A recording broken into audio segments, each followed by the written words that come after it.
Didampingi pengacara kondang PHPPWI, Wilson Lalengke penuhi undangan klarifikasi Krimsus Polda Metro Jaya.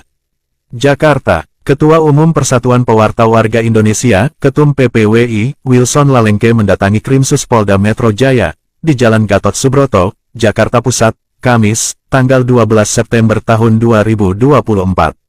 Pada kesempatan tersebut, Wilson Lalengke didampingi tim penasehat hukum PHPPWI, dalam rangka memenuhi undangan klarifikasi terkait laporan polisi nomor LP-B-289-5-2024, atas nama pelapor mantan Ketum Persatuan Wartawan Indonesia PWI, Hendrik C. H. Bamun, tertanggal 22 Mei tahun 2024. Wilson Lalengke tiba di gedung Krimsus Polda Metro Jaya sekira jam 10.20 waktu Indonesia bagian Barat, dan menyampaikan kepada awak media bahwa dirinya datang ke Polda Metro Jaya bukan untuk memberikan keterangan kepada penyidik, tapi justru ingin memberikan bukti-bukti atas dugaan tindak pidana korupsi dan atau penggelapan dana hibah BUMN yang dilakukan Hendrik C. H. Bamun dan kawan-kawan. Saya hendak buktikan bahwa konten YouTube yang dipersoalkan oleh pelapor adalah fakta, makanya saya belum perlu memberikan keterangan sebelum dibuktikan bahwa laporan kami di KPK, Mabes Polri, Kejaksaan Agung, dan berbagai lembaga penegak hukum lainnya tentang kebenarannya, ungkap alumni PPRA 48 Lemhanas RI tahun 2012 ini.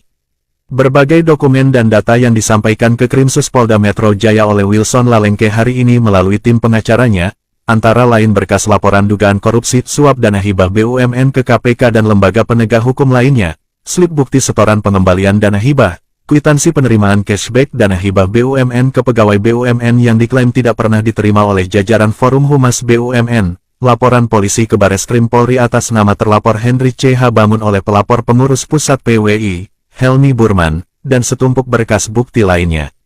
Tokoh pers nasional itu juga telah menyampaikan ke penyidik yang menangani laporan itu tentang pesan elektronik dari penyidik di Tipikor Bareskrim Polri, AKBP Hayusami, SIK, MIK, yang menyatakan bahwa Bareskrim Polri menemukan penyimpangan penggunaan dana hibah BUMN oleh Hendrik C. H. Bamun dan kawan-kawan.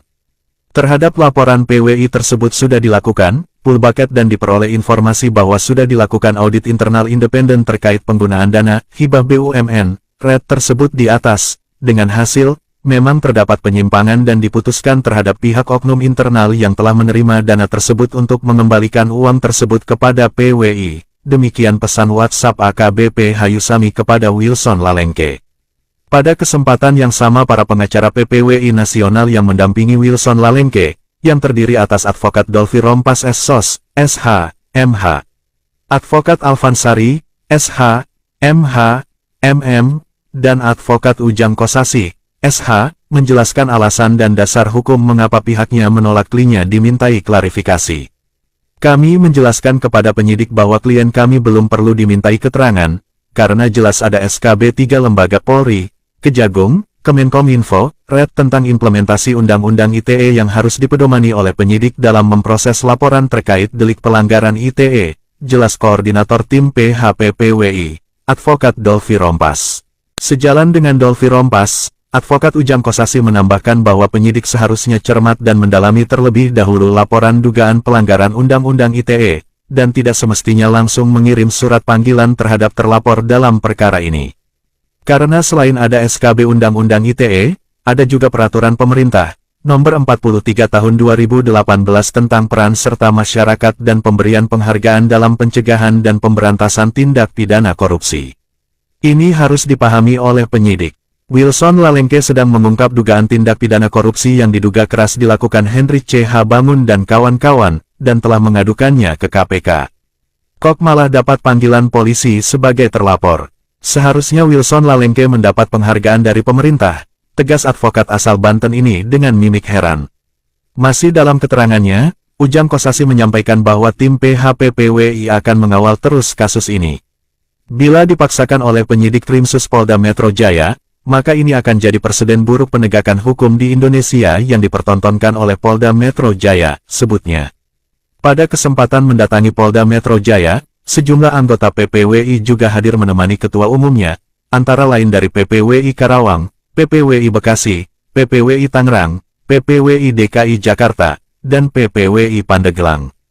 Dalam menghadapi perkara ini, Dewan Pengurus Nasional PPWI menurunkan 11 orang pengacara dari Divisi Hukum dan Advokasi Organisasi Pewarta Warga yang akan merayakan ulang tahunnya yang ke-17, November tahun 2024 mendatang.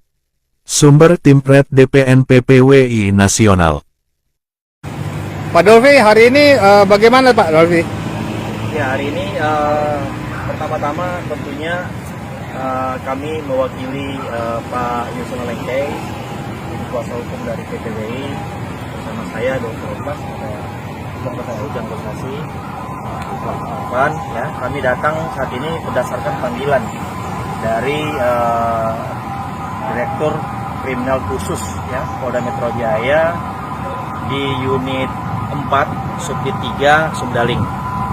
Dan tentunya perlu kami sampaikan bahwa klien kami Pak Wilson ya hari ini datang bersama-sama kami.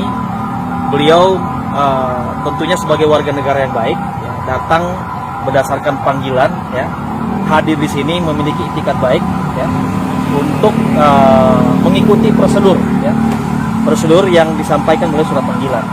Namun ada hal yang tentunya menurut pertimbangan hukum daripada tim kuasa hukum ya, di mana beliau klien kami Pak Wilson sudah menyampaikan tidak saat ini ya tidak akan memberikan keterangan apapun dalam panggilan klarifikasi pada hari ini.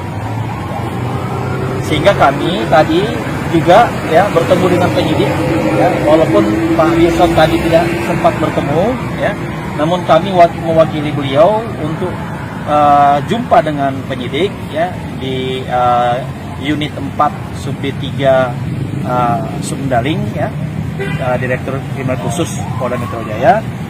Kami tadi menyampaikan pendapat hukum kami dengan disertai oleh bukti-bukti juga tadi ya, ada bukti-bukti ya, bukti-bukti yang cukup tadi, di mana alasan kami ya kenapa klien kami saat ini belum bersedia, bukan tidak bersedia tapi belum bersedia memberikan keterangan kepada penyidik, karena seharusnya ada hal yang perlu dipertimbangkan terlebih dahulu oleh penyidik, dalam hal ini penyidik unit 4 Subdit 3 ya Sumdaling, di mana jelas sekali ya, di mana klien kami diadukan terkait dengan pasal 27A Undang-Undang ITE ya.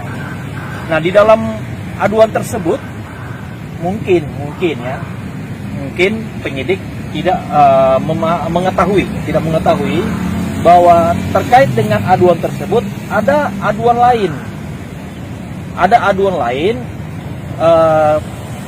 di beberapa penegak hukum baik itu di Mabes Polri ya, di KPK maupun di Kejaksaan Agung, terkait dengan si pengadu, si pelapor ya, di mana laporan yang disampaikan atau yang diadukan di Mabes Polri dan di KPK maupun di Kejagung itu laporan yang di mana ada dugaan ya, dugaan terjadi tindak pidana suap dan korupsi ya, gitu ya.